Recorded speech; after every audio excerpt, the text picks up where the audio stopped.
The Adirondack Hunt Podcast is brought to you in part by Seek Outside Tents.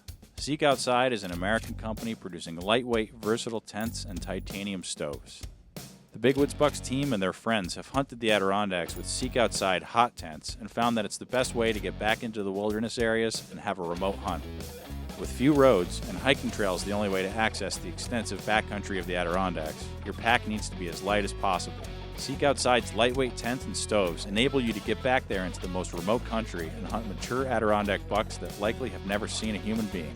Use code BWB at checkout on SeekOutside.com and get 10% off your Seek Outside gear. Good luck on your remote hunt in the big woods. Welcome to the Adirondack Hunt Podcast, a Big Woods Bucks production. In this podcast, the Big Woods Bucks crew from New York sits down and discusses all things hunting and even a little fishing within the blue line.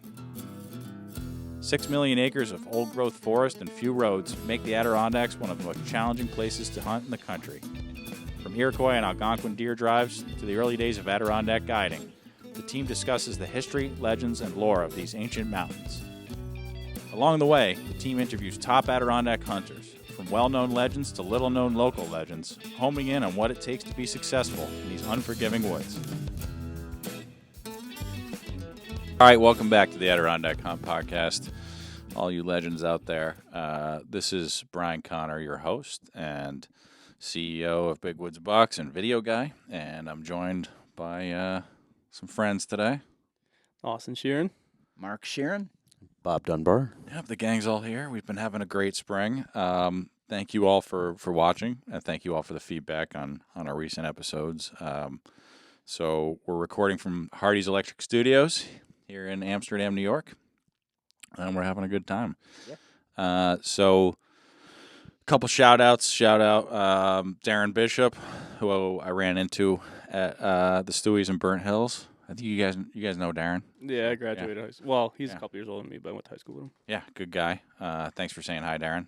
We gave him some goodies, Bob. Yeah, I brought him to his house on Saturday morning. Give him a little surprise. Yeah. That's service right there. Give me a little surprise. Can you be more specific? Because that could be construed. Surprise, here I am. Here's your stuff. No, we gave him an Onyx Elite membership because he said hi. And I always keep goodies in the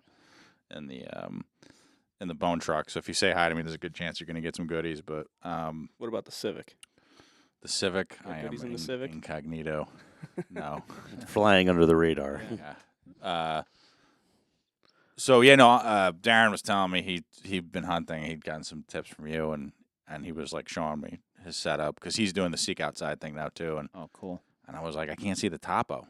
And I was like, you need Elite. So we gave him the Elite membership. So I hope that's working out for him. I hope he sticks at it with the remote stuff. We're going to talk about remote stuff today, which I'm getting to. A couple more shout-outs. Shout-outs to the fellows I saw who said hi at the Northville Stewies. I forgot to ask you guys your names. Obviously big supporters, though. They had come to Spring Thaw a couple years ago. So great seeing you guys. I hope all is well. And then shout-out Bob Dunbar for a successful turkey season. Yeah, I had hunted 4 days and had 3 encounters, and 2 were fatal for 2 of the birds. One way to put it. That's high efficiency right there. That is.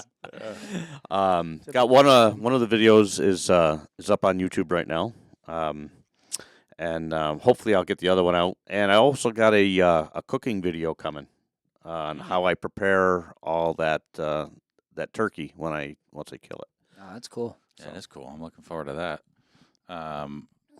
I didn't kill a turkey.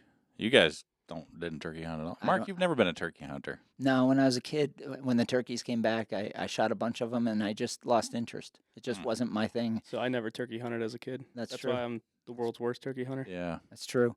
I think that my work schedule, the way it works, is I have to work really hard through the year to take as much time off as I do at hunting season. Save it for deer season. That's Yeah, fair enough. that's what I You do. gotta- Yeah. That's what I do. It's funny, and I'm coming to terms with the fact that I just don't enjoy turkey hunting like I do deer hunting or even fishing for that matter. Right. And I was talking to Dave Williams about this when we were out at the Brookie Pond, and he's like, "Yeah, you got limited time, and you got to figure out what you like to do." And I'm like, "I like to fish more." Yeah, I usually just like to go fish fishing more than I turkey hunt. Yeah, so I went out like 3 or 4 times, but I spent a ton of time fishing. I've been fishing my butt off. So that's partially what we're going to talk about today. So I did 2 trips with Dave Williams from the 80K Trackers, a good friend of ours. Denny Gipe of the Massive crew was there as well for one of those trips, and they were both overnights. And those guys have backpacking more dialed in than anybody I've ever met. And I thought I knew a lot because I've been doing it for years, decades, and my mother's way into it, way into gear. But like talking to those guys, they're like, it blew my mind. I was like, whoa, you guys take this more seriously than anybody I ever met. Because I've always kind of like, I don't know, I've always roughed it. And like, you know, I have my sleeping pad, which is like, and Dave's like, nah, you got, and I'll show you the one I got because of him. But he shows me his, and I just like lay down, and I was like my mind was blown. I'm like, this is incredible. I was like, you really do your homework and get into this Every stuff. conversation with them guys is like that, though. Because like I've talked to them, and Dennis has helped me out a lot. And just in conversation in general, and like mindset with packing your pack and how to do things. And you know, I remember one of the podcasts we did, we had Dennis on, and I asked him, like, how much does your pack weigh? Yeah. And I thought I had an idea of what it would weigh compared to mine. Mm-hmm. When he said it, I don't know if you could tell on the podcast, but I almost fell out of the chair. How light it is. It was way lighter than I thought it was going to be. And I was like, how? Yeah. Like, what are you packing in there? Right. Helium? Like, it didn't make sense. But Yeah. now this year I was able Not to a pare bad it down idea. a lot and cut a lot of weight, so that helped. I still have a lot more I can cut too. Yeah, I think one of the themes that always emerges is like you have there's economics to it, and you only have your pack is only so big, and you can only carry so much weight, and there's a lot of decision making you have to do, and you may be willing. So that new pad I bought at Dave's recommendation, I've now made a decision that I'm going to go slightly heavier with my sleeping pad than what I was using, but I'm trading that for comfort. It's just all about trade-offs and weight and volume against comfort and utility. So I want to jump in here because, like you, Austin came to me and said, "Let's do this remote hunting thing," and I went with Dave Williams 7 years ago, and kind of that was my inaugural trip. And prior to that, I had done many trips hiking, and I would. Basically, we call it doing the taco. I would have a tarp in my bag. I'd have a whole bunch of sandwiches and water and stuff. And I would hunt or climb, roll in a tarp, and I'd be wet and miserable, and it was awful. Like, the whole experience was awful. But I wanted to be out there so badly that I was willing to endure all that. And then when Austin mentioned, there's a point to this for the listeners and the people watching. So when Austin said to me, you know, let's do this like Dave does it, I had a little bit of an idea, you know. But with Dave, I was a little bit miserable because I didn't have the equipment. Yeah, you were ill prepared. Yeah. Even with Dave's help, you know. Yep. And that's exactly right. And so I got to a point where on blind faith, Austin got the information from Dave. Then I said, just send me a list. I don't want to think about this because I don't have time. To the listeners, I don't have time to go, dude, there's so much out there. And so I got the list. I got the stuff. You'll see what I got. And basically, the reason I'm telling you this is because listen to these guys. While we're doing this podcast, I really didn't know anything. And I am fully invested now in remote hunting because I love it that much. I was like, I can't believe that I'm comfortable, I'm dry, and I track hard. And I'll track in the rain, the driving, terrible weather, windstorms. It doesn't matter to me. So when I come into camp, for that matter. Yeah. So when I come into camp, I'm fairly miserable by the end of the day. And a camp, you're thinking to yourself, "Oh God, I'm gonna be in a tent." You know what I mean? But you know what? An hour later, I'm sitting by that thing. I'm all heated up. My stuff is drying, and I'm having a great meal. And I'm like, and it could be terrible outside, a blizzard, and I'm totally comfortable. So, what you were saying, the learning process is hard. The whole concept of Big Woods Bucks, by the way, and Hal talks about this all the time, is that it was so hard for him to learn how to track and hunt the big woods that he wanted to create, not a shortcut, but just he wanted to share his information, make it easier for folks. So that's More what we're efficient. setting out to do now is we're going to tell you our tips, tricks, packs, but there's so much to it, which is why we could never cover this in one episode. We're going to do a follow-up episode this summer where the four of us and Denny and Dave Williams, we're going to get together and we're all going to do a pack dump. Because what like Dave was telling me, he's like depending on the temperature being 10 degrees different, my pack's going to be totally One different. little thing will change it. And, you know, he's at a point where he's pretty set with his stuff. I am. And, like, when he's comfortable with something, you're really not going to get him to change it. And you don't have to, right? Like, he's going to stay hunting that style and do his thing. Where, like, guys like Dennis, Dave, me, like, we get all crazy with, like, research and changing things and trying new things. And so, like, to anyone that finds what works, like, if you take what we have and you use it and find that it works, like, stick with it. Yeah. But if you want to, like, change stuff and experience and try different things, feel free to do different things, but this will at least give you a good basis. Well, there's a funny Daveism that he kept saying, because which was he's like, Brian, the goal is to not just survive but to thrive. And he's like, so he's at the point where he's not just like surviving in the woods. He's I like, could see him saying that. He's like, how can I be as comfortable as possible? You know, which is great. So there's like a different, you know, if you're uncomfortable the first few times you go out, that's normal, and then you just build from that. You know, so but anyway. I want to get started here. The concept today, there's one question in particular we're going to be answering just to kind of keep ourselves on the right track here, which is a message from Justin Below. Shout out, Justin. He's a listener. Wondering if you guys would ever consider going into detail on your remote camp setup. Gear essentials, tips and tricks on the location and actual setup of your tent. Food, water, drying clothes, charging electronics. I would be very interested in a full breakdown of your remote camp. I'm in the process of planning my first one myself this year. And then he had mentioned that you and him had actually talked for 30 minutes a couple of years ago on the phone. Yeah. And by the way, we're always here for you. If you know, you can always shoot us messages if you have more questions. Like I said, we could never do a complete you know, a complete episode on every single facet of remote tent hunting, just like you couldn't do one on you could never cover everything about big woods hunting. But we're going to give you the basics today. So yeah. So, like, and that's kind of what I wanted to say is, like, I want to preface this with, like, there's going to be a lot more on this because there's so much to talk about. Right. Like, you can have an entire podcast full of just a tent and then how to set the tent up, where to set the tent up, how to organize your stuff in it, how to, you know, there's so much to it that, like, we can do this for days. So, you know, over the next few months, we'll do podcasts about it. We'll have videos about it. We'll be doing all sorts of different things. Right. So I figured as a way to kind of a little bit of a gimmick to get this started, I said, guys, pack your packs just like you were going into remote tent hunting. So that's what we did today. We each have our packs. I know there's a few things I left out, but I'm going to say what I left out because some of the stuff was just buried in like the piles of, you know, hunting gear I have. But we're going to give you the basics today. Well, I think let me start because I have basics. Yeah. I have basics, right? We'll talk about the pack if you would, because that's your most basic thing. If you're going to go backpacking, you got to have a pack. Yeah, and Austin will, and you guys have a lot more experience. But so back to the point that Austin and Dave and those guys made recommendations. I get the list and I just blindly buy, having no idea what I'm doing. Now, mind you, I have packed all over the Adirondacks with ridiculously crappy gear, and I did that. So mostly in your 20s. Yeah, 20s, early 30s, and then finally I gave up. I was like, this is terrible. And I remember me and Bob talking. I was like, I am never doing the camping thing again. I'm just not. I'm not going to do it.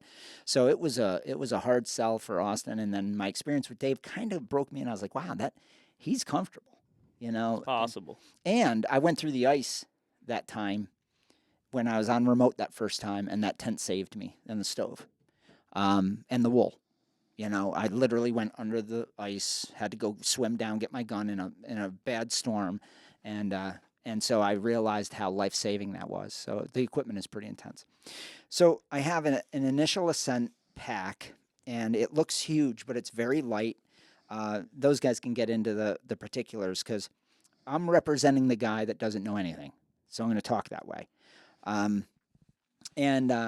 So I didn't pack it with everything because I knew Austin would have more stuff. So normally this whole top section is packed with all my little goodies, but I'll just go through my stuff really quick because if you do this, you're going to be you're going to be pretty happy. Mhm. If you have a Seek Outside tent or something comparable, that's the thing that matters the most is shelter.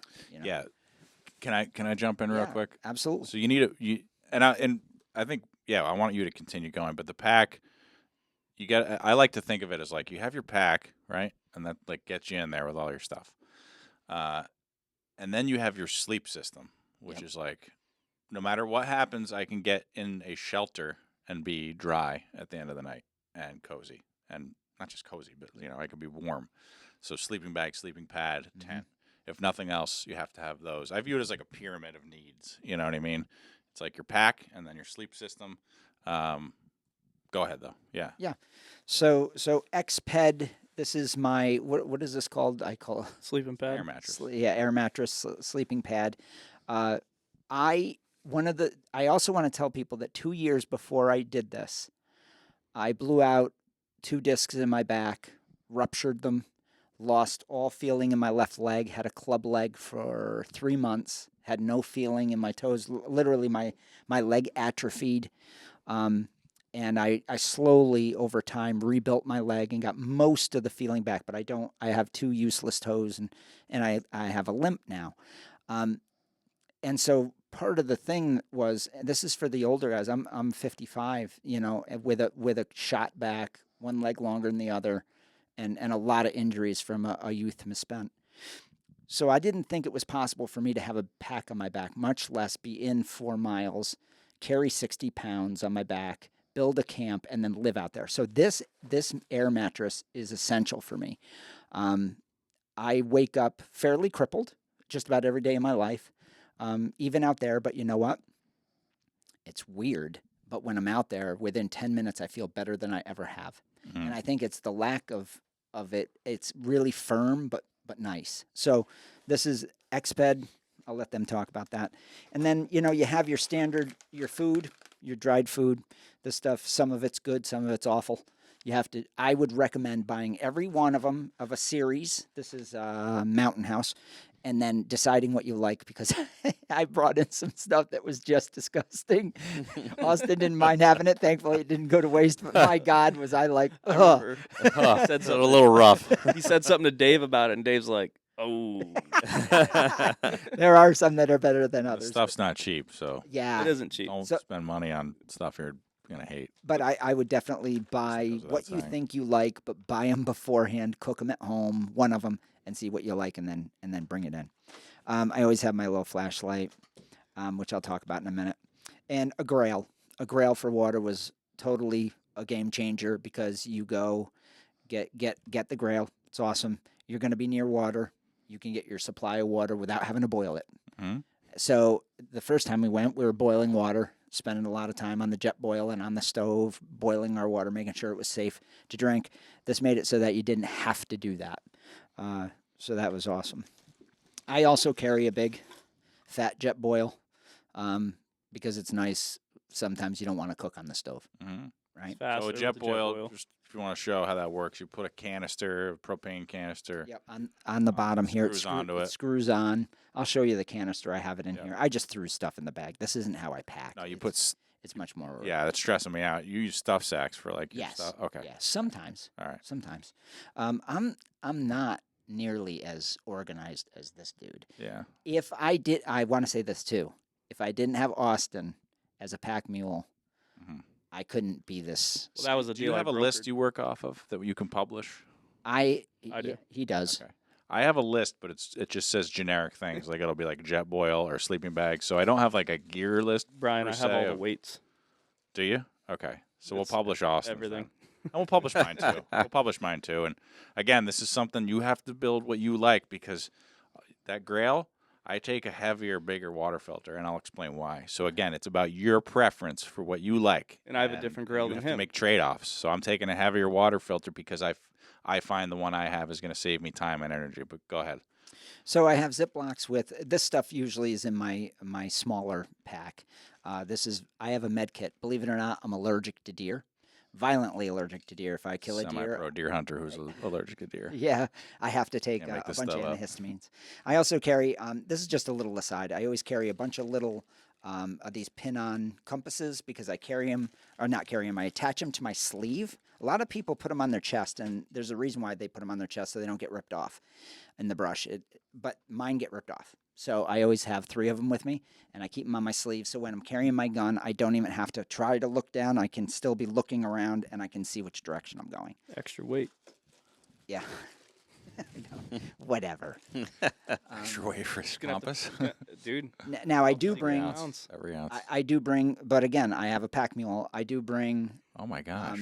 A gun cleaning kit because I've had guns and it's got all the little tools. This is an Otis tactical setup that goes in the bottom of my pack. It is heavy. Austin would never carry this, but it's got everything you need to take the gun apart and fix it. And I've had guns fail. That's not a bad idea, dude. It's really quite a good idea. You know where I learned that? I learned that from Hal. Hal told me to get an Otis kit when I went hunting with him. And in those days, I still have it. It's a smaller one. Mm-hmm. You know, it's like round. This is the kit where if your gun falls apart, you got. And I remember Bob working on his gun in the middle of. I think we're on mountain. Yeah, that was kind of an interesting thing. Now it's one of the first years we had gone hunting big woods, and I got my new 7600 pump, and I'm looking at that's got that crossbolt safety, Yeah. so you can lock it. Yeah. And I'm looking at it, and I'm like, I wonder if you can turn it without the key. So I turn it, and it goes click, and I'm like, oh, you can. And I couldn't turn it back. So I'm like, oh, I got this gun that won't fire. Got to turn them down. So I got this gun that won't fire. So I'm like, all right, now what am I going to do? So I take my knife and I take the whole trigger mechanism apart, sitting on a cliff on Tongue Mountain, and I managed to get it back so I could shoot it. I couldn't. This is typical Bob. I would have went home. He essentially locked himself out of his gun. Yeah, and I would have been like, ugh. But he's there. I don't know how he pulled it off, but Like I said, I just took the trigger assembly out, and it was like a set Just took the trigger set assembly spring out. in there, and I had to like rotate it while taking it was a pain in the ass. But I was able to hunt the rest of the day. So yeah. Even if you're not remote camping, one of them Otis kits is good to just have in your truck. Yes. 'Cause I've had to go back to the truck and swap guns. That's or, a great You know, point. work on stuff. Yeah, It's just true. good to have. You know. That's something that I think you have your pack that you bring in, and then there's stuff you can leave at your camp. Yes. That's something you'd probably Yes. leave, and then you Yes. don't have to take that in and out every weekend. That's when you're going exactly back, right. you know. That's exactly right. So know that I probably am going to make 2 trips, and there's going to be more stuff than this. Mhm. But a lot of it I leave in.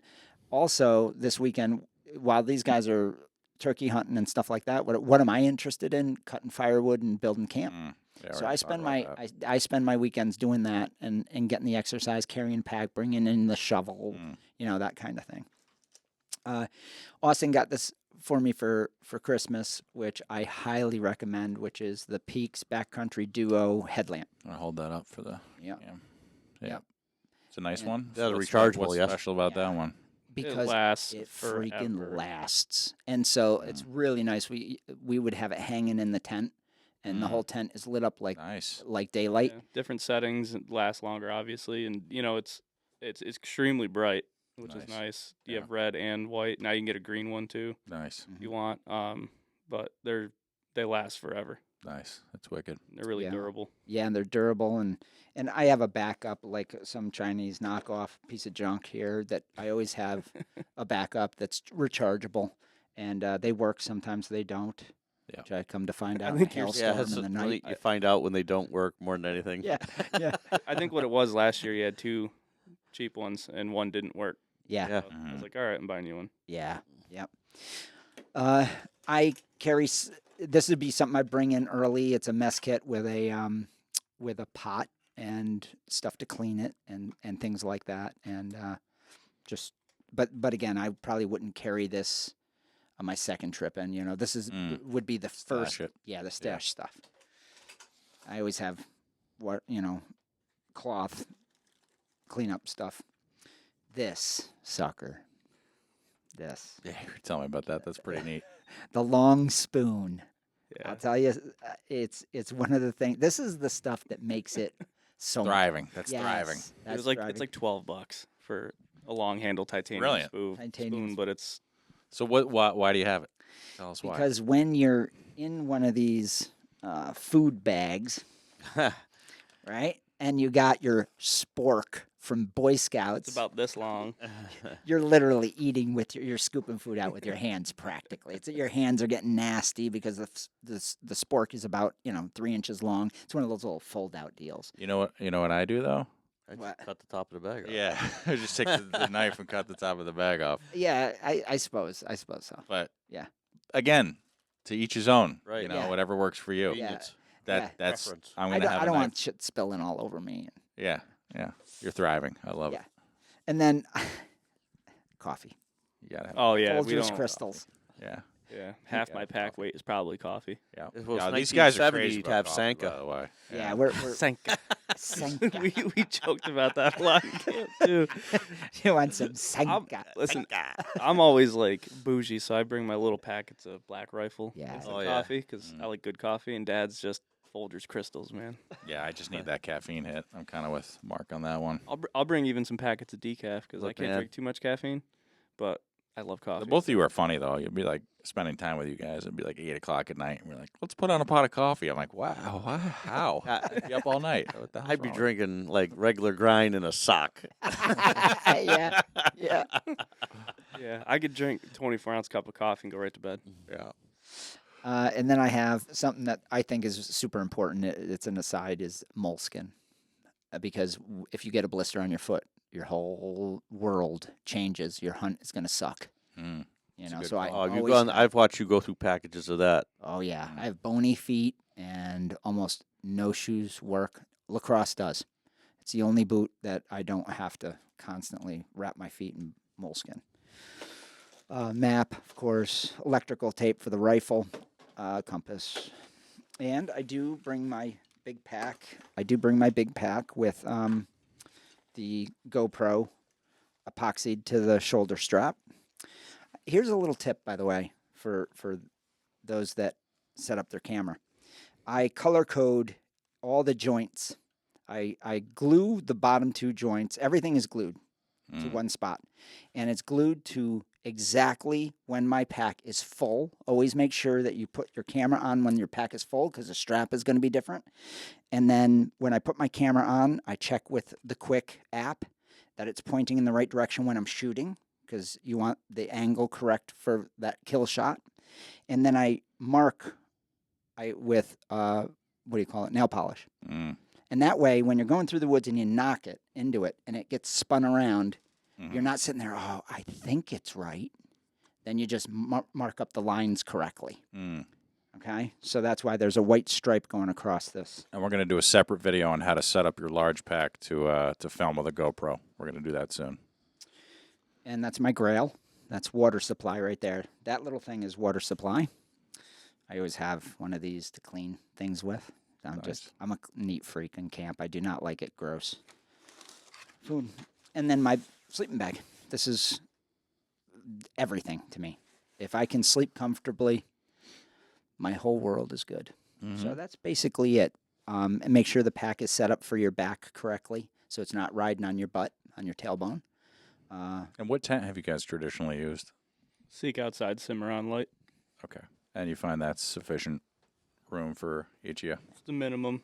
It It is is the minimum you want for 2 guys with a stove. a stove, Right. you know, and with like, you know, guns and big packs and, you know, really like hunting. I suppose if we were on like a fishing trip, you probably don't, you know, it'd probably be more than enough. But Right. anything smaller than that from Seek is, they have some new stuff out though. I'd like to try. I bet it would work. Yeah.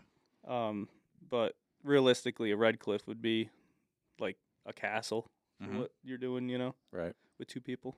And then the only other thing I would mention is, and I don't know if we can see on the camera, on the bottom here, this is a rifle caddy. And that's my initial ascent as that's well. cool. So you don't carry your rifle in your hand? I do not when I'm Tracking going in. poles?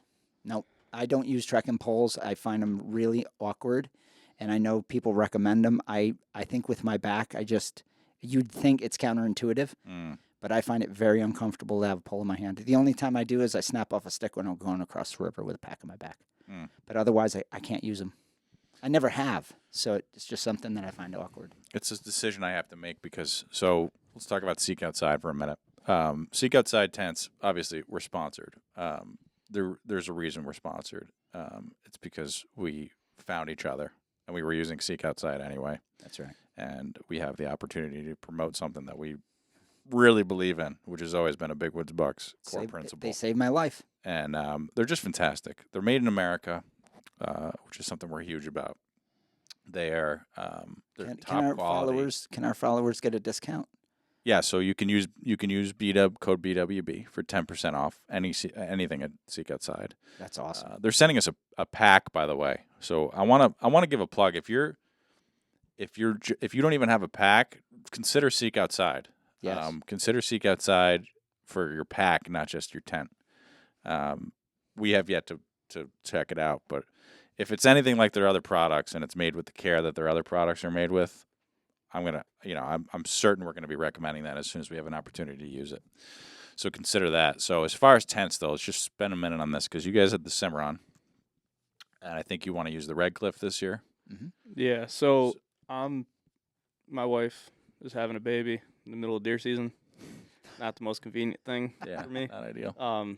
So I'm gonna do something a little different on my own this year, but Dad is gonna use a Red Cliff with my brother, and Joey's gonna inherit a lot of my stuff because I have to get like new sleeping bag and sleeping pad and stuff. So he'll be using that. But yeah, the Red Cliff is gonna be pretty neat. So I use the Red Cliff, and I realized I need to make a change because it's massive and it's good for 3 people. It would be nice and roomy With the stove. But I was solo, and also it's tough for me to take time off. Like stuff's so frenetic for me, and I have like terrible indecision about where I'm going to be hunting anyway. So I left my tent up. I only spent one night in my Red Cliff this past season. And I realized I was like, I want to be more flexible. So I'm going to be taking the Sillex. Is that what it's called? The Sillex 2-person. The reason I was thinking about this is because the tracking pulse thing. 2-person without a stove. Right. With a stove. With a stove, it's 1. So But I want to just... what I want to be able to do is, because I have this like hunting ADD, I call it, where I'm like, I have like 4 different spots that I jump around to. He is rammy, folks. And I'm not fighting it. It's just who I am, and I don't care. Yeah. So it gives us entertainment at least. Yeah, they think it's hilarious, which it is. I have enough like I just the way I am, and I'm not gonna fight it. I just like to jump around. It's pure enthusiasm, which I find amazing. Yeah. So but it's super light. It's way lighter. It takes up way less room in my pack, and it'll allow me to like go in on a Friday night with a headlamp, set up, sleep that night, hunt that weekend, take everything out. So it's just like I can do 1-2 nights at a time at this spot, and then next weekend I'll be like, I want to go to a different spot, and it'll allow me to just bounce around more. Whereas the Seek, if you're doing a Red Cliff or even a Cimarron, you're committing to a spot a little bit more, wouldn't you say? So. I definitely. It's a heavier. It's still light compared to like a wall tent, obviously. Yeah, like a Cimarron is, 4 pounds, 5 pounds. I want to say the Red Cliff was like 8 pounds. I want to say altogether. It's like 3 pounds for a Cimarron, but then once you add in the liners, the stove, and all that, right, it adds up. But it's like the Cimarron is the bare minimum for 2 guys, but it's pretty good for 1 guy, where it's not like totally overkill, but it's you have plenty of room still, but you can still do it by yourself without being like, why am I toting around this? Well, in this theme of jumping around, tell them what you're going to be doing. So I'd like to get a Sillex for this purpose because it's much smaller. We've talked about that. But and you want to track and tell us the idea. Yeah, so I'm gonna this year I'm just gonna take like probably 4 days, and I can get my pack down pretty light. I think if I lighten up the sleeping bag a little bit, the pad and everything, along with I'm gonna bring the Cimarron without the liners because I'm just gonna shed as much weight as I can. But I'm gonna end up getting my pack down around 20 to 23 pounds, and I'm just gonna go after a buck. So you're gonna stay on 1 buck. Yeah, I'm just gonna go in and it's one of them things like whether I get a deer or not, it's irrelevant. Right. Like that's the end goal, but overall, I'd like to just spend a couple days going after 1 buck because who hasn't thought of that? Yeah, I did it this year, but out of a hotel, and it made it miserable because you have to catch up. You got to go through all the night's tracks, you know, and then catch up to that buck. So I did that 4 days in a row in New Hampshire, and it killed me. And if I could have just stopped, you know, it would have cut off miles. I think it's awesome. It's funny because, you know, we talk about going lightweight, big woods hunting, but if you listen to the Jim Abbott episode, he's like, I have a massive pack. Yeah, a lot of guys do. No, Weighs like 40 pounds, and he's still huffing it up and down mountains and stuff. So it's wild. like you could do it, you know. It's just be a badass like Jim. So All right, so Don't let's be go. soft, Let's you go know? into his. Well, one thing about the Sillex, you can use the poles at extra weight. If you're really trying to like shave ounces, you can use trekking poles, which is like I'm still on the fence about whether I'm going to use trekking poles because I know the moment that I have trekking poles and there's a rifle strapped to my backpack, a giant buck is going to walk in front of me and stand there for 20 seconds. That You know, we've talked about that. We've had It will that, happen. I know that's absolutely guaranteed to happen. That is my hunting luck. Stick its tongue out and it's gonna run away.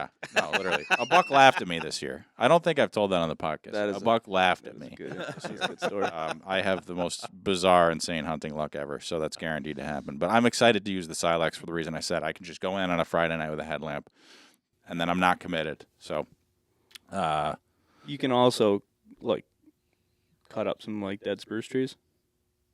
Figure out the length of like hole you would need. Have like a little like silky saw. That's what we did. wait, like a bushcraft shelter? No, What are you talking about? instead of using like the carbon poles or trumpet Oh. poles, that's what Dave does. Dave usually cuts a spruce to like whatever length. That's You a know, good deadfall, idea. obviously, Yeah. it's already Good dead. idea. But I didn't And even then- think of that. Dave will actually use the little Even like hardwood. I mean, you could just get like a nice little beach. well, Dave likes to sapling use and- the pine trees because it's got the little stubs. And He'll then hang his gear off. and we until hung it's our dry. gear on it. Oh, all right. I'm gonna get creative. That reminds me of a big thing we got to talk about, which is cutting wood. Let's take a quick break. You'll hear from some of the sponsors, and we'll be right back. This podcast is brought to you in part by Minus 33. Minus 33 is a wool and textile manufacturer based in New Hampshire that is producing top-notch merino wool base layers and socks.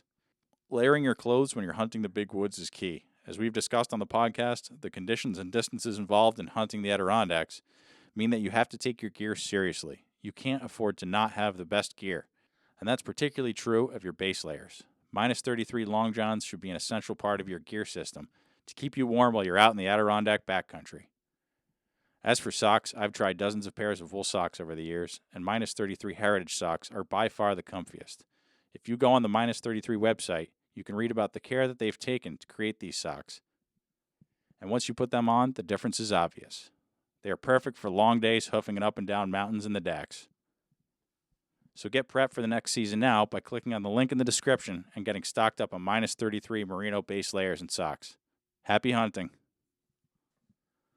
Hi, Brian Connor, host of the Adirondack Hunt Podcast here.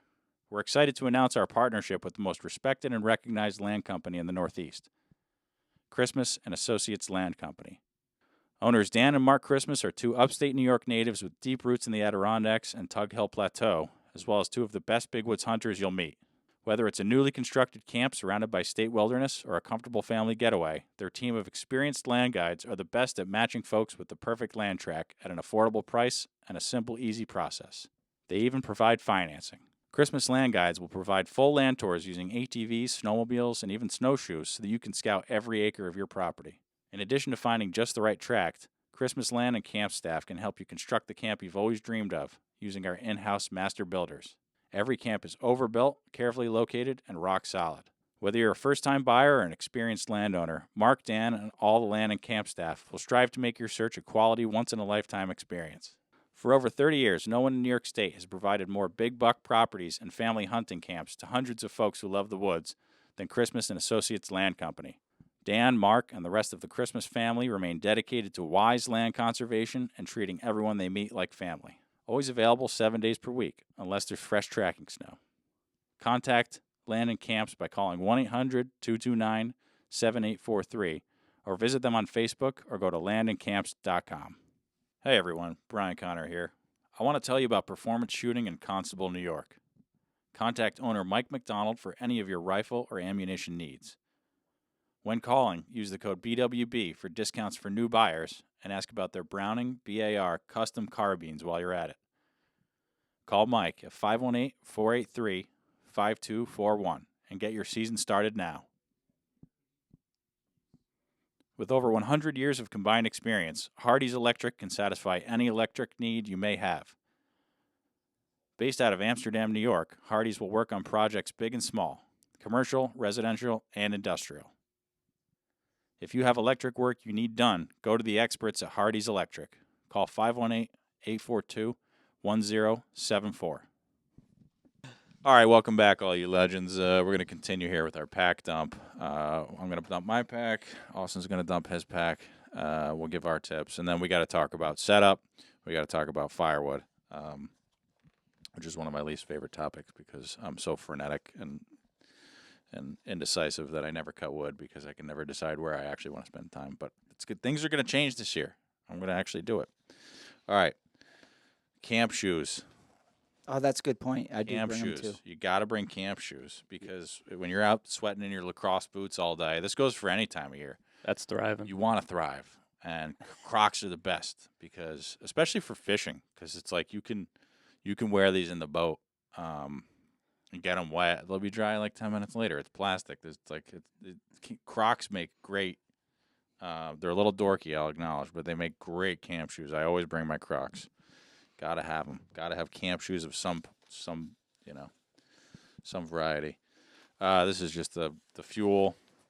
So I keep all my cooking stuff in this Kevlar bag I got just to keep the critters from tearing it open and eating all my stuff. Although that's not really too big a deal unless you're in like a really highly trafficked area. I always bear bag, but I've never been harassed by a bear one time and I don't know, 100 nights camping in the woods. And it was at, like, Long Lake on the MPT. It was just, like, a bear just running around. But that's, like, because people go there and party and leave trash and stuff. What's that? Is that where I was this year? Back in there? Yeah, exactly. But, like, one of the first sites where you can boat in. Oh, okay. Those boat in like sites the lean-tos are? Long Lake get tons. Yeah, they get tons of traffic. That's why. That's why. They bring cooked steaks and stuff and leave trash, so there's a ton of bears. This bear was just running around all night, just like, just fucking, gotta bleep that out. Camping out past the dump. So, but I still bear bag it. Just, I don't know. Just, it's good practice. But I like this Kevlar bag. It's actually kind of heavy, but especially if you're going to leave some stuff behind, throw this up in a tree, and it's Kevlar, hard to get into. So like Mark said, I use dehydrated meals. Okay, here's an interesting point for you. These things probably cost $15 to $20. These dehydrated meals. They're not cheap, and they're not that healthy, honestly. I'm not going to call out any brand in particular, but I just find that they're super high in sodium. I mean, this thing has 38% of your daily value. Not that I'm a big, health person. I think we're putting on enough miles we don't need to care about. Well, here's an interesting thing I want you guys to think about, the listener. This is something kind of cool. I think it's cool. And if you get really into this, you should consider doing it. So this is called Hawk Vittles. This guy actually lived in Wells. He's deceased now. He lived in Wells. He was actually a native dude. He lived in Wells for years, and he eventually moved to South Dakota. But he had this company, Hawk Vittles, and they're just like basic dehydrated meals. You can do this. You can buy a dehydrator and just make yourself your own dehydrated meals. It's really not that hard. A dehydrator costs nothing. And you just make this is spicy chicken pasta. Just make a dish of spicy chicken pasta, dehydrate it, and vacuum seal it, and you have your own meals. And it costs you a fraction of what it would cost you to stock up on these dehydrated meals. So if you really get into this, just consider making your own meals and dehydrating them. But this has everything I need for cooking and eating. This has got my mug. I'm gonna make a mess here.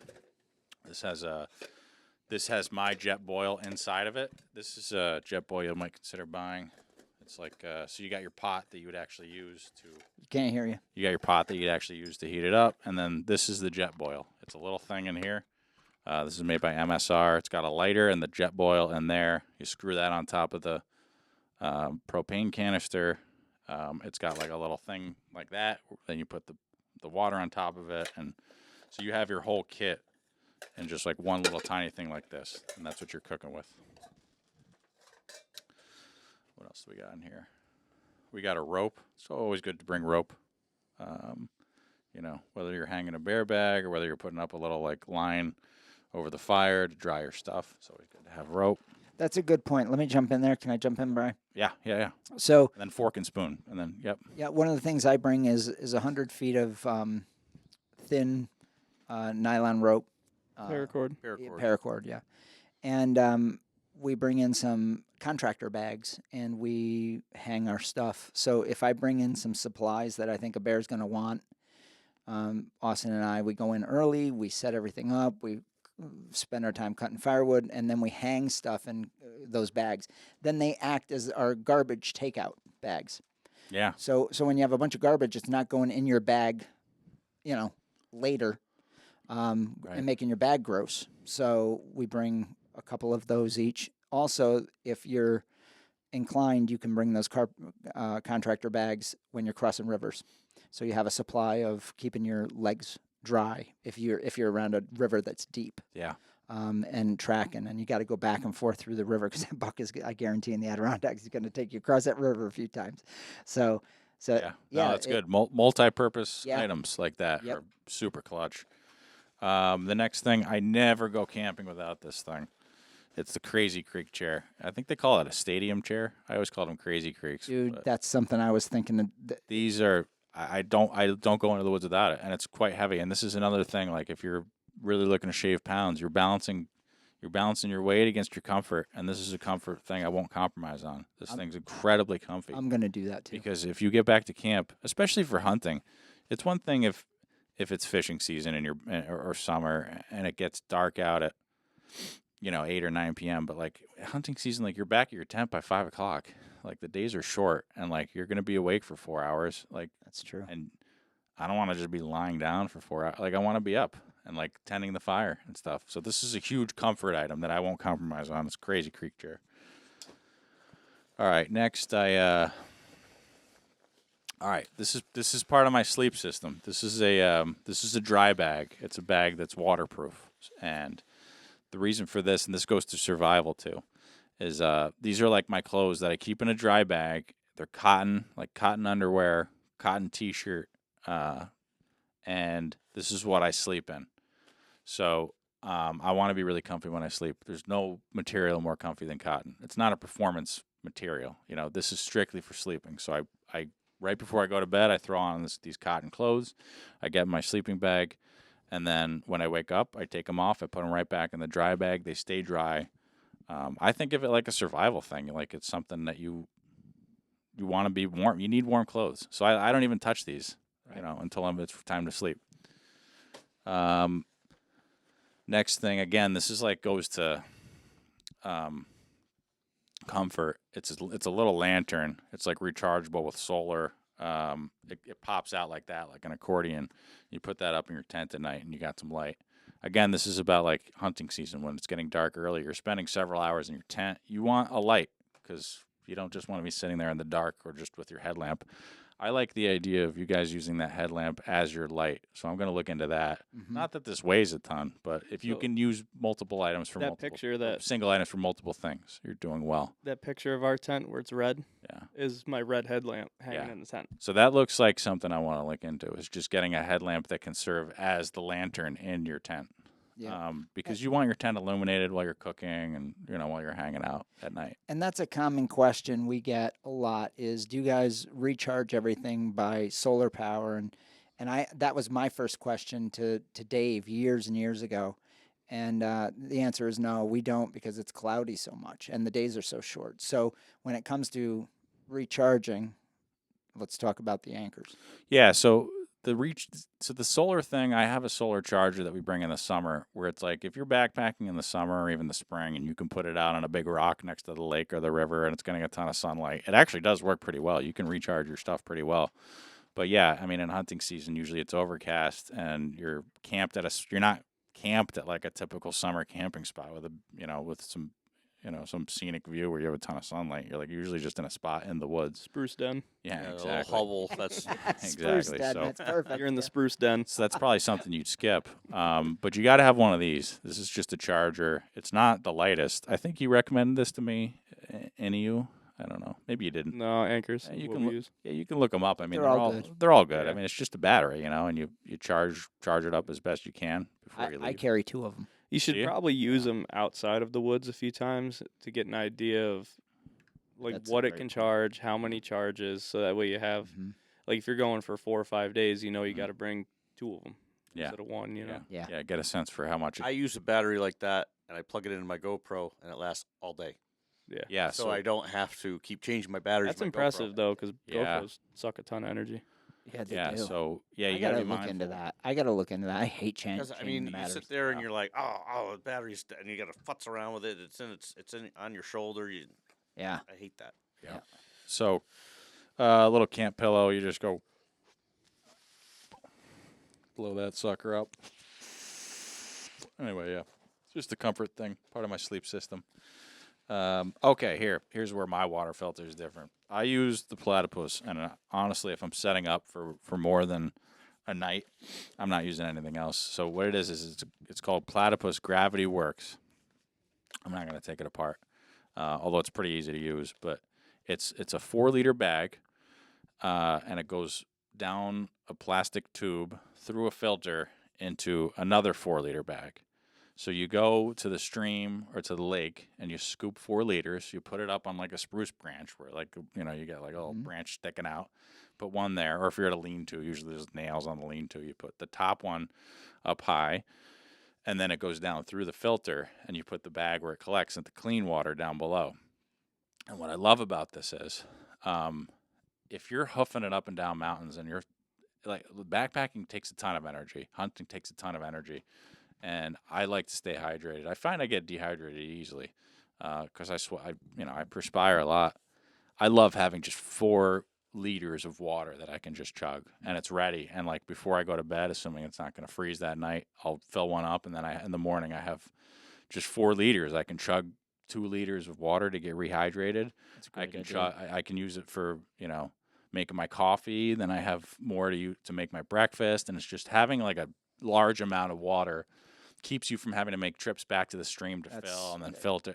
You got to remember those wood stoves take a lot of water out of you. They do. That too. Yeah. You got to stay hydrated and That intent. too. I love staying hydrated. I love having a ton of water. I can't recommend the Platypus Gravity Works enough. It's awesome. And it's not even, I talk about it being heavy. It's not even that heavy. Here. Check that out. Mike. That's not bad. That is pretty right? light. Like it's pretty light. So I recommend that. That's what I use anyway. Yeah, you got to have your headlamp.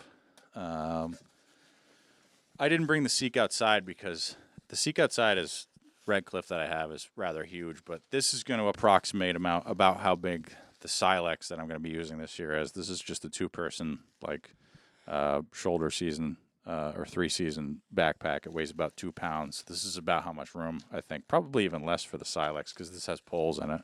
But this is just a standard 2-person 3-season tent. Just to give you a sense. I mean, this is what I bring on like a brookie trip or even early season. If it's going to be like, 60 degrees, early season hunting, I might not even bother with the hot tent. I'll just probably bring this. And then just, kind of hang up my clothes as best I can and let the air dry them if I'm hunting. So that's just to give you an idea how much space that's going to take up. And then I got to get a compression sack. So the stuff sacks that you can they're called compression sacks, and they have you can tighten them basically and compress a really big sleeping bag down into. I just don't have one, so this takes up like half my pack. This is like a really nice. I don't know who makes this, maybe Kelty, but I've had it for years. But it's just a solid, amazing down sleeping bag. Just Yeah, the treated down is the stuff. It really is. It's amazing. Seen that one before. But it's huge. What's that? Seen that sleeping bag before. What do you mean? When I was up at camp with you. Oh, yeah. I sat in this sleeping bag. This is a little aside about deer vision. It was like a super cold day, and I was sitting on a runway, and I was lying in the sleeping bag. I was so cozy. With soup. Yeah. Everything. And I was so cozy, I nodded off for 5 minutes, and I just wake up, and I'm like, oh, there's a deer right there. And it was all does. And they kind of saw me wake up, but I'm a big, giant, purple I'm gonna Blob. say, you got the And they couldn't. the they Barney purple bag going on. looked at me, and I just stayed still, and then they just walked on, which is like, you'd think it's just they must not. Nope, they can't. Must not have been able to see purple, or it didn't bother them. There's nothing purple in the woods like that. Though. Yeah, you look like Grimace from McDonald's. Or something. Like it's like I don't know. It didn't bother them. All right. Well, we're gonna get into your pack, but I want to mention this too. I like a Sven saw. If you're doing firewood, I like a Sven saw. It's light. It's like aluminum. The saw itself, I think, is obviously steel. But these things are awesome. I've loved them ever since I first started using them way back in the day in scout camp. And it packs up nice. You can fit it in your pack or strap it to your pack. I know there's like hands. Denny was using a handheld saw, which I think is actually a good idea, and it's much lighter. But I like this thing because it's like you could really get leverage to saw stuff. Whereas the handheld saw, you're kind of like using a lot of your arm strength, and your arm gets tired. Whereas this thing, it's like it really feels like a real saw, and you can get nice long strokes. I don't know how that's gonna sound. And I love the Sven saw. Went up in the summertime with a battery operated saw and cut up all the firewood. Yeah, you could do that too. Well, that's okay. Well, that's something we're gonna talk about. Is just how like. Because I have That might be fun. I live such a frenetic life. I can't. Yeah, technically you can't do that, but there's just lots of things you can't do. Can't cut up something with a battery operated saw if it's dead. No. Battery operated saw. Seriously? Seriously. Nothing with a motor, electrical, or I asked. Winking. That's Don't silly. do it. That's silly. Ranger, anonymous forest ranger says, "Don't do it." So that's No, that's I my meant setup. Cut it all up here and then we puffed it up. Put it in a pack. Yeah, do just that pack either. in your wood. Yeah, you definitely can't do that. Can't do anything. Can't do anything. Just don't go hunting. Just Just stay home. Don't go hunting. Don't go packing. And then of course I'll have my large pack in my big pack, and this just has my normal hunting stuff. Exactly. This has the Grail in it. This has the grunt tube, the survival stuff, the TP. This has everything I'd bring for a day trip anyway. So that's it. I'm sure there's stuff. I know there's stuff that I didn't bring that I'm forgetting because I'm just not quite in hunting mode. But I did my best to try to just recreate and go down. Like I said, I have a list. It doesn't have like brand name stuff on it, but I'll throw it up in a blog post that we'll link to in the description of this video. And you can check out what my basic list is that I need to bring into the woods. And before Austin gets started, the one thing I would really recommend is having a liner. People want to skip the liner in the tent. You will hate your life because it'll be raining inside your tent. I did skip the liner for the Red Cliff. Yeah. It's always better to have it. It was incredibly dry though, so I haven't experienced what I assume is the misery of a downpour. You will because So- it'll be raining on you. There's times where it's fine. There's times where it's not going to be fine. Like if you're just up hanging out in camp with a fire going, it's going to be so dry in there, you're not going to have to worry about it. Mm-hmm. It's when you go to sleep and you wake up at 4 a.m. and it's raining in your tent. Yeah. Where it's tough. But it's like, but if it's cold enough, like if you were to go late November, It's you're dry enough. it's going to be dry, Yeah. right? When you have the stove going, and then you're going to go to sleep, and then your breath is going to condense, and then you're going to end up with And all the ice ground. crystals. Yeah, But ground. but then it freezes Mm-hmm. when you're sleeping, and then when you wake up in the morning, you fire that stove up. It's going to rain for about 5 minutes, and then it's going to dry out. So Mm-hmm. I recommend the liners if you're going in and you're setting up a base camp and just hunting out of that. But if you're gonna like be on the fly and you're trying to cut as much weight as possible, you can get away without the liners. Oh, no doubt about it. It's I'm saying, what about if you're like us, where we had the blizzard, and we have the fire going, and you have snow on that thing? Mm-hmm. It turns into a wet, soupy mess. So you definitely the liner makes a huge difference. Yeah. Well, let me ask you guys this too, just before Austin does his. So when I'm going in and I'm packing that in, I have on my wool, my woolies, my wool base layers, minus 33 wool base layers, my lacrosse boots, my minus 33 socks. Do you bring a change of clothes? Like I bring that like basic stuff to sleep in, but I'll probably also bring like, I don't know, sweatpants, as lightweight as I can find. Just something to wear around camp at night. And maybe even like a fleece. Puffies are better. Okay, so that's something I learned from Dave and Denny. They love these like lightweight down jackets. Packs up into something the size of your fist. Yeah, that's brilliant, and it's light as can be, and it's super warm. Yeah, so I'm gonna buy some of that. That stuff's not cheap. That's an investment. It is, I think it's worth it because like it packs up small, it weighs nothing, Mm-hmm. it's extremely warm, and it saves on your sleeping bag. Right. You can cut sleeping bag weight and packability by having lesser rated sleeping Mm-hmm. bag, right? So it's not going to work as great when it's colder. But then if you're a little cold, throw on your puffies, get in your sleeping bag. Yeah, offsets it. So this is an important point because you just got to visualize how you're going to be going about this. Every time I pack, I visualize the entire unpacking process, the setup process, just to make sure I'm getting everything. So you're visualizing getting back to camp. Your clothes are sopping wet, whether it's from the conditions, the rain, or just from sweating from going up and down mountains. You're going to want to get out of all those clothes, start drying them, and you're going to want to get into something else comfy because you're going to spend about 2 or 3 waking hours, getting your fire going, cooking your dinner, hanging out if you're with somebody else, just talking. So think about what you're going to want to wear for that time. And that goes to like why you're getting Crocs, you know what I mean? You're putting on comfy shoes, you're getting out and you're drying your boots. So you need like a whole set of clothing that you're going to be just hanging out in and sleeping in. Do you agree? I mean, I do. I think it's preference. I do. Like, He's yes. better at not doing that kind of Yeah, stuff. like you just wear what you were wearing for the hunt. I always wear minus 33 merinos. That stuff's not. You don't mind it being damp when you get back. It dries out. It dries like quick. that. Oh yeah, you Yeah. take the gear off once it gets the open air. Yeah. That stuff dries really fast. Yeah, dries immediately. Especially if you're firing that stove up. Yeah. Yeah. And it's super comfortable to sleep in. Plus, It I is, get the what is it, like the ultralight stuff they have, Right. because I sweat like a pig, so I don't like a lot of Yeah. like it's not real heavy stuff. That's a good point. And again, I guess that goes to like packing differently for the time of year where like that hour and a half before you get fully fired up. Early season isn't a big deal for me. If it's 60, 50, 60 degrees out, I don't mind hanging out in my woolly in my minus 33 base layers.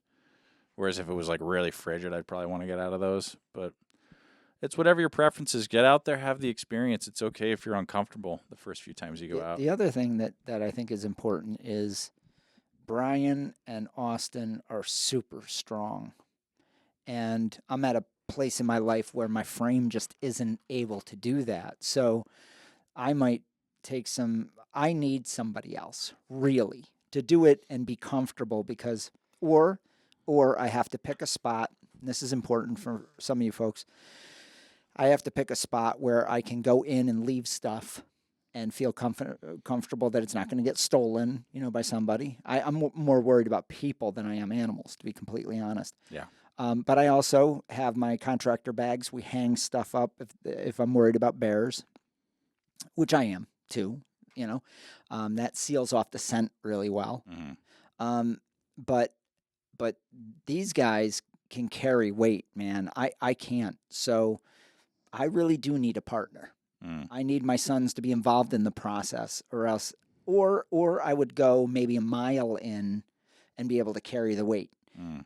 But I can't do these 4 to 5. I want to be in 4 or 5 miles. I want to be away from everybody. When I hunt, I don't want to hear a gunshot. We don't hear gunshots, Mm-hmm. where we hunt. Mm-hmm. It's awesome.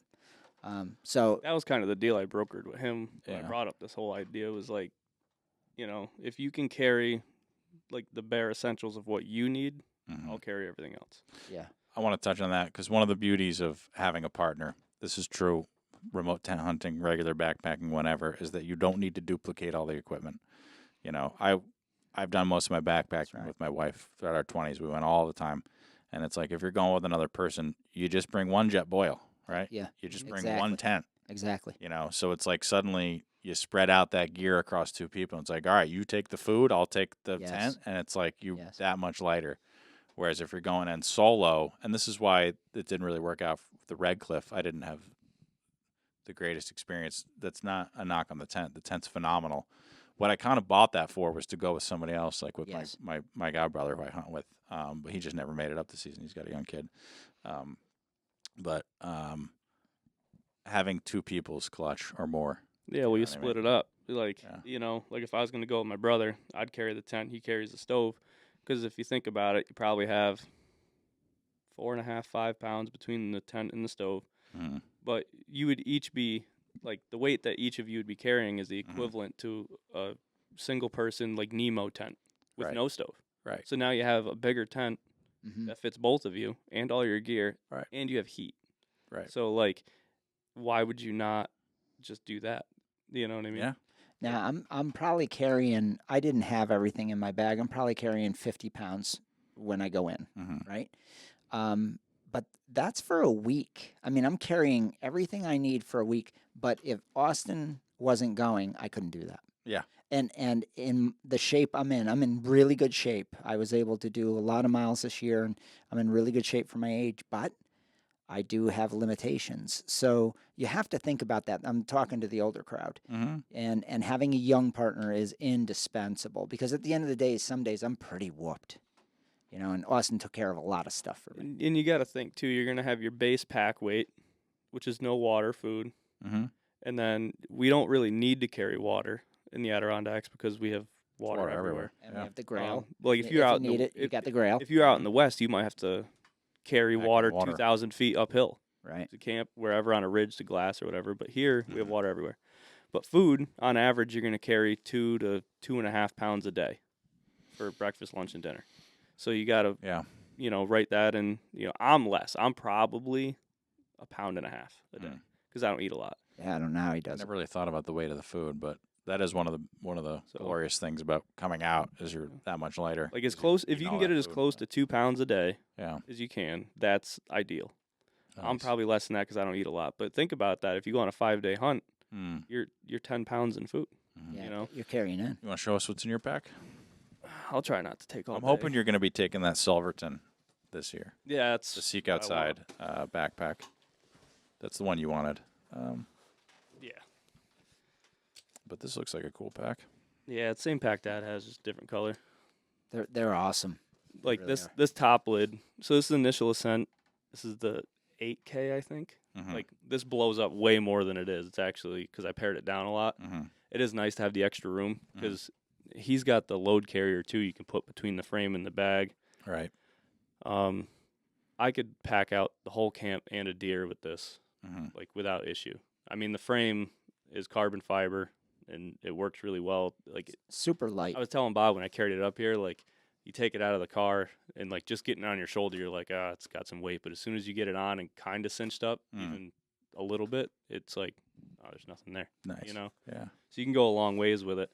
But the top lid on this thing is like a Cavernous. magician's hat. Like you can fit everything in there.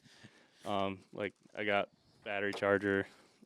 I always bring an orange vest, and usually it's not because I need it, but it's because if I shoot a deer, I'll usually leave it, Mm. and then it's easier to see. Yeah. Find, Yeah. you know? Good thinking. This is a rifle carrier for the pack. I gotta get me one of these. Yeah, it's great. This is some stuff that I usually carry in my like hunting day pack. Maps, like pen. There's a space blanket in there. A rag, wipe off my scope. Tags, Benadryl for Dad so he doesn't die when he shoots a deer. Drag rope. Now this is my Grail. This one's titanium. It's different than the one that Dad and Brian have. The nice thing about this is I can use the outer shell as a jet boil. Mm-hmm. So I have clean, fresh water, and I can also heat up water in it, use it for coffee, use it to cook with, whatever. So that's helpful. That's basically a portable kitchen. Yeah, it's a jet boil and a water filter. Yeah, it's amazing. It's amazing. knife. I have compasses in here. We carry 3 compasses, by the way, each. Jet boil. This is like the stove part, and then I'll just throw the Grail on top of that. Which Grail makes their own little stove thing. I just haven't grabbed one yet. They're Right. like $12. Titanium spoon, because got a titanium spoon. Epic. Yep. There's a lighter in here. Peaks headlamp. Same one Dad has. My GoPro. I don't have too much in here right now because I think half of the stuff is in my day pack, which is also in here. Hang on.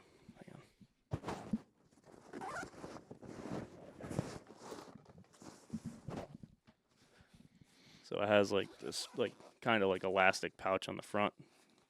I got a large fanny pack in there. Get the microphone closer. There's still shells in there and a magazine from last year. I haven't really Mhm. My stuff. This is a grunt tube in there. You got gunsling. It's all just stuff I mostly carry That's in my like day you pack. having a day trip. Yeah, right. So same concept. We're bringing in our day pack because Right. you're going with your day pack. You're not.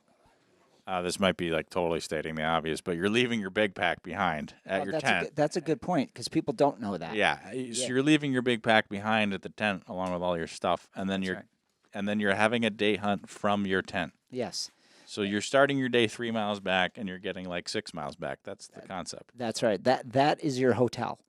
That's your This is hotel. your hotel. This is your camp. That's This right. is your camp. This is your deer camp, and then you're having your day hunt with your day pack. Just like you would from the hotel. Exactly. And this is a carbon pole for the tent. So there's like Nice. 3 sections in here, and it's like 6 foot tall. Nice. So that just goes in a little side pouch on the pack. Yep. And then it has a roll top too that you can undo. But I'm gonna probably just go from this pouch on the front because the whole side opens. Oh, that's neat. So I always bring like, well, here's a pillow. Brian's blows up. I had one of those. I absolutely hated it. Yeah, they're not great because your head rolls around like that. And it sounds like you're on just a balloon. I would say it sounds like you're on a squeaky balloon. Dude, it's terrible. And your head rolls around like that. But Crackle, crackle, crackle, crackle, crackle, crackle. Yeah, He it was is the worst. complaining miserably. He's And like, then, "Hate like, the this." key is to wrap your jacket around it Yeah. and that stabilizes. And then you sweat, and then it gets all slick Yeah. on your face in the middle of the night, and you're breathing on it. So this one's just a like. So in this soft case, one. again, another concept. You're trading area, volume in your pack for comfort, Mhm. whereas I had traded the volume for That, something that less thing looks comfort. like it doubles for a shooting rest. It could. It could. Dude, I wish I had enough time to lay that down as a shooting rest in the Adirondacks. And then the Sheeran Mobile gunsmith and It's like- shooting. this is like one of the only extra things, clothes I'll bring is like either a sweater or I got like my minus 33 Nice. like wool shirt. Which, by the way, I'm just going to tease that that may be a lightweight option Big Woods Box is going to be offering soon. Just saying. This is Just saying, the little tease. this is the stovepipe for the Cimarron. So I think I went like a foot taller on the stovepipe. Wait a minute. Is that a carrying case tube? Sure for it? is. Oh, that's sweet. And then I need this. so the piece of Did you titanium. make this? No, Came in it. games with it. Oh, I want this. You can't have it. Yeah. If you go to Have if it. you go to Seek Ryan, Outside and give put it back. BWB in, you'll get 10% off it. Oh, they sell. Yeah, you can buy them. 10% off with code BWB. All right.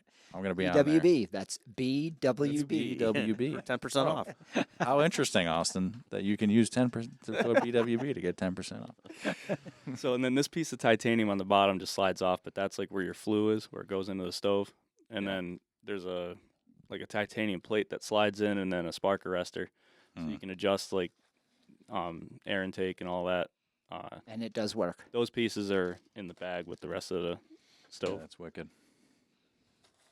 This is all the stuff I need for the tent as far as stakes. There's about 100 foot of like guy outline in there, zipper repairs, tenacious tape. If you get a hole, all that stuff. It's Mhm. a little extra weight, but if I knock a hole in the tent, I really want to be able to fix it. Or if you break a zipper, you're kind of screwed. Nice Yeah, thing no about the doubt. Sillex is it's zipperless. Yeah. So you never have to worry about that. Yeah. And then the way like my tent is, it doesn't have stakeout loops on the bottom. Mhm. It has line locks. Mhm. So you can actually, like in the summertime, if you were to set it up, you can pitch it high and leave a gap underneath so you get airflow. Mm, That'll save you from the rain and all that. Or you can sink it right to the ground and just tighten them up. nice. So we usually tighten it up pretty good. But it's nice because these tents are so nylon, Mm. so it stretches over time. So like every like day or two, you either have to like put something under like the center pole, or you got to raise the center pole up, and then look, Yeah, a rock. You Yeah, put a rock under the center pole. yeah, because it will sink in the mud. Mm. Found that out. So we're gonna have to do a supplemental video where we actually set the tent up. Maybe when we're with Dave and Denny, we'll actually set it up and Yeah. show you how to set it Have up. them do it. They're Yeah. freaking experts Yeah. at that. Yeah. So then like the Seek tents, you can get a I floor have that. system now, Yeah. but they're floorless, most of them. So Yeah. which I like because then you're not having to worry about tracking stuff in the tent. You just have a little piece of Tyvek that your sleeping pad goes on. So That's you what don't I have a have, hole in and That's what Respectfully, I haven't been in a downpour yet, so I don't know how miserable I'll be, but I'm going to continue to just use that mat for the time we being. had no issues, and we've been in blizzards, rainstorms, everything. Yeah, just Right. have this piece of Tyvek, keeps, sleeping pad from getting holes and everything getting dirty, which is nice. This is a sleeping pad, same one Dad has. It's an X-Ped. It's awesome. It's like the 7 or 8R. It's a bit overkill. I didn't realize that when I got it. Brian's got a better one. It's rated for 0 degrees. This is rated for like 40 below. Yeah, I got the one up here. One of the things about X-Pad, so forever I use the Z-Pad, which is basically like the egg carton style, like sleeping pad. And then I've had air mattresses over the years, but traditionally they've been huge, like massive things, and you roll them up and they're just gigantic in terms of volume. Weight, not so much. They're about the same weight as these, but these pack up super, super light, or super condensed, rather. They're still rather heavy. But they have down. And did we talk about this yet? No. Well, they have down in them, right? Yeah, there's an R rating to them. Yeah. So Dave let me lie on one, and I was like, yeah, I've had air mattresses, and then I lie on it, and it was pretty chilly. I'm like, oh my god, I'm like, it's warm. I'm like, this is warm. Yeah. And Major difference. I was like, Yeah. I gotta have this. And again, I don't buy gear a lot because I tend to be. I just kind of Cheap. generally in life. I wouldn't say I'm cheap. I waste tons of money, but I am just like play it by ear or whatever. And but I was like, man, I gotta have one of those, and it was like $250. Well, because but like that's your worth it. your That's- sleeping bags are like they're down. Yeah. Well, when you lay down, that compresses and it loses its insulation Right. value. Right. So that's why you have one of these. It gives you that loft of It's- down insulation that keeps the heat in, because Yeah, you're just going to keep all that, that cold air from the ground is just going to freeze you to yeah, they're super clutch. I want to say something about the cost for a second too. Like, some of these people might be thinking, God, that's a lot of money, and you know what? It's a big investment at first. I was like, ooh. Yeah, it's not Oof. cheap. But then I thought about it. I was like, I go in hotels, I eat out, because I'm not the guy that's going to go to the market and buy stuff. I would do that with Bob because he'll cook for me. But the truth is, I'm not a cook. So Mhm. if I'm just hunting, I'm eating at the pub, having a few drinks, paying for the hotel, paying for the gas to go to and from my area, and I'm losing the 2 hours a day getting into a hunt and trying to catch a track. All these efficiencies happen once this stuff, you've bought your hotel forever Yes. for the Yes. next 10 years until it wears out, right? Yes. Your food is a cost, but it's not going to the pub for drinks, right? And you're not bringing in to camp 4 cases of beer because you're not going to carry that. So, Maybe 2. or 3, kidding, I'm 3 kidding. sometimes, 3 sometimes. You have a porter. So you that just carries bring. your booze for It's you. what you just bring a bottle. flask. You have Bring a a quarter for your flask. beer. We just bring Well, a bottle of Tito's. Yeah. I do bring some whiskey sometimes. No, but I bring some booze. You gotta have Yeah. booze, but yeah. But the point is that the investment is, you may think, wow, $250 for this bed, Mm-hmm. but that could be 3 nights in a hotel, and a decent hotel up in wherever. So And good backpacking gear lasts. It's an investment. But it the same is. thing I tell people who are like, "Oh my gosh, a hornback canoe," and they, it's like, yeah, but the thing holds its value and it'll last you 25 years, 30 years. that's right. Good backpacking equipment. I bought most of my backpacking equipment 15 years ago when I first started getting like really into it, and I still have most of the same stuff. Now, granted, yeah, there's improvements like the X-Pad. I just dropped $250 on that, but that's now going to last me 10 years Worth until they every come dime. up with something even crazier, which is even more lightweight in 10 years. But But it's That's it's- an investment, That's but where it's like worth it. Dave and I run into the problem in Yeah. Dennis, because we're like, oh, what's this new thing? Yeah. And all of a sudden we're just shelling out money. Well, that's where Dave and Denny take it, and you apparently take it to a whole new level. Apparently. 'Cause they're like, you got to buy this, you got to buy that, and I'm like, what am I? I'm like, Yeah. I got other stuff I spend my money on. I waste my money on. I do that. That's too. okay, but I'm okay with not having the latest greatest in this realm because I don't mind roughing it Yeah. somewhat. Well, for us, it's like that is like what we like to do is test gear. Yeah. Like if I could just test new hunting gear all the time, It's like Hell me yeah. with guns. It's like Yeah. me with guns. The amount of money I've wasted on guns is astronomical when I look at it. It's like a small retirement fund. But you know what? It's fun. It's fun to me, Yeah, when it comes to spending money on your hobby, we're now getting into like a financial advice podcast. But when it comes to spending money on your hobbies, I don't spare any expense because life's too short. All right, like, so let's continue here. This is the canopy and the liners for the tent. Nice. Relatively small. That pack's way lighter than the Red Cliff. I'm telling you right now, the Red Cliff is about 3 times that size. Yeah, it's bigger, but it's a lot more room too. Mm. Like when we go, we take our packs, we empty everything out of them that we'll need, and then there's some stuff that you may not need right away, or you just may not need it all. But like, we'll put the pack in like a contractor bag and like just put them off to the side. Right. 'Cause we don't really have the That's space right. in the tent for them. Right. Where like a Red Cliff, you'd have a lot more room. Right. Yeah. Yep. This is like the stove, goes together in a few minutes. It's not terribly hard. Packs down pretty flat, so you just kind of leave that along the frame of the pack. Yeah. That's the large stove. Large. Yep. I got the XL. I got to get a smaller one now if I'm using the Sillex. Yeah, they got rid of the Cub stove.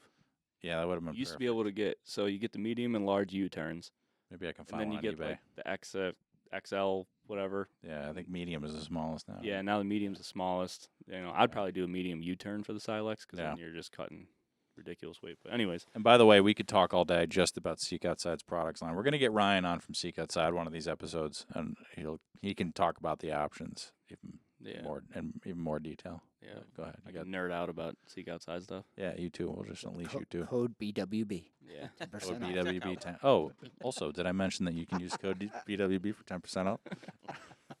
And then this is the same sleeping bag Dad has. It's a Stone Glacier. That's the Chill Coot Zero. It's actually got treated down, so it's water repellent. Like all the moisture and stuff that comes off the tent, whatever, like runs off. Because a lot of the That's time, nice. most of your down sleeping bags get Soak it right up. soak it right up, Nice and then sponge. it's useless. Now it's It's like now it's a death freezes, bag. freezes Death so bag. that you're sleeping in a bag of ice. Yeah, you get a death bag going. bag. So Body bag. Becomes your own body bag. now I'll tell you, we've been out in single digits at night, and I've had like we've talked about this. It's a hot tent because it has a stove, but it's not It's not. always Hot. It's to dry your things. when the fire burns out very fast because it's a small firebox. So when the fire dies, it doesn't retain the heat like iron, like cast. Right. It's It goes titanium. away. It goes away quickly. So you want your sleeping system to be rated for whatever like weather you're going to be sleeping in, because the fire will die and you will freeze. So like the sleeping pad is a bit overkill for what we have, and for me the bag is too.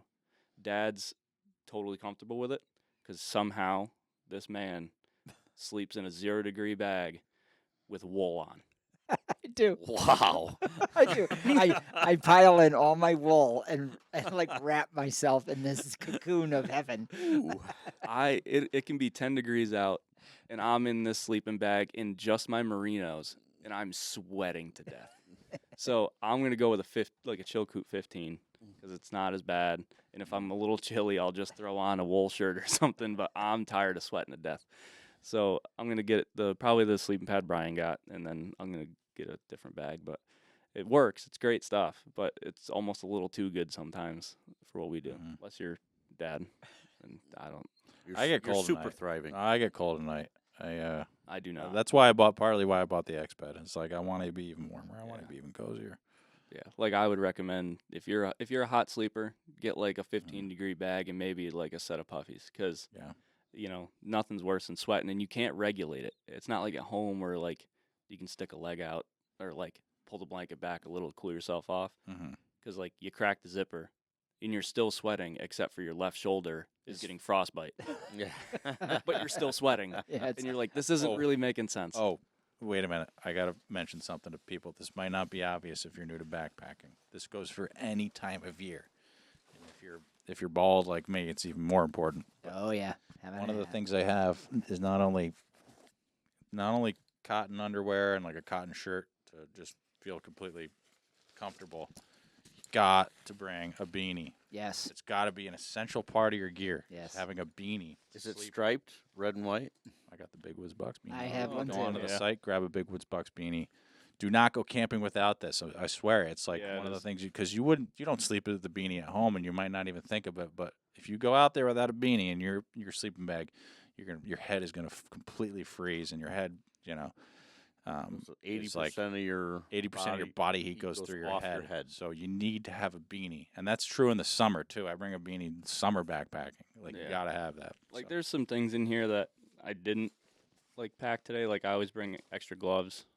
I always bring a winter hat. You know, like a couple little ancillary things, but for the most part, you know, it's multiple lighters. It's pretty much lighters. Your whole survival system. You know, you need to have. But like Dennis, like when we talked about it a while ago, like he said something to me that has like been ringing in my head ever since. Mm-hmm. He goes, you know, I used to like pack all my fears, and I'd always be like, you know, well, what if I need this, and what if I need all my that? fears? I love that. I was like, he's like, I stopped packing fears, and I like dropped so much weight in my pack, and I went into last season and I dropped like, so much weight, and then I still like, there's things that I can change and adjust, and you know, go about it differently, lose a lot of weight. But I know going into camp this year, because I weigh everything and check it, and you know, like with the food I needed and my rifle on that, it was 44 pounds.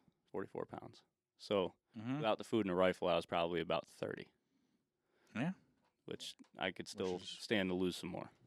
Right. Well, and that doesn't necessarily mean that you have to bring your food in. You could bring all your food in over the summer, hang it in a tree. Yep. And then the dehydrated stuff lasts 20 years, you know, on shelf life. Yep. So this has turned into a long episode. We're going to take a quick break. We'll be right back. Hi, everyone. Team member Mark Sharon here. A lot of you know that I've been coaching people with addictions for more than 36 years. Well, today we have an exciting announcement to make. While Michelle and I will continue to personally coach people as we always have, we're now providing a training course for those of you out there who might want to become a certified Freedom Model coach.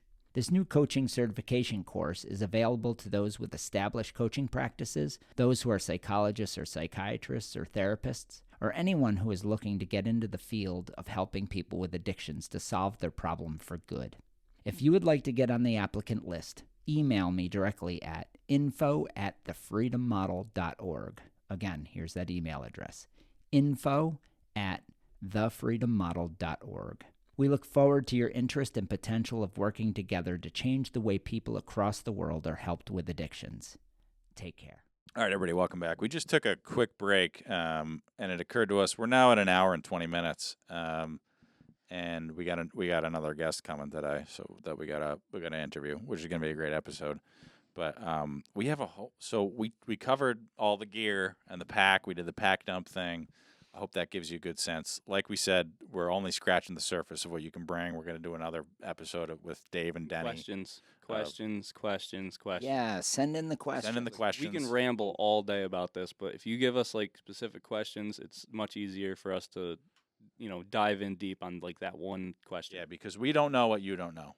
It's hard having some experience. Like now. I know, like for myself, like I learned a lot from Dave and Denny, and you know, I still ask them questions, but I do a lot of research on my own, and it's endless, and I love doing it, but I always feel like there's, you know, certain things I want to know, but like are missing out there that hasn't been answered. So we posted on Facebook asking for questions. We don't have any, so we're going to end here, and we're going to do another episode based on the questions we get from you guys, and we're going to do a whole other episode on just where and how to set up. So that'll be coming. We're going to talk about just e-scouting with Onyx to find a good spot, finding a flat spot. We're going to cutting your firewood. We're going to get into that in a whole episode of its own. So we're going to end here. Thanks for listening, and all you legends out there, and we'll see you next time. Take care, everybody. Take it easy. Thanks for tuning in to the Adirondack Hunt Podcast. You can find more episodes at bigwoodsbucks.com.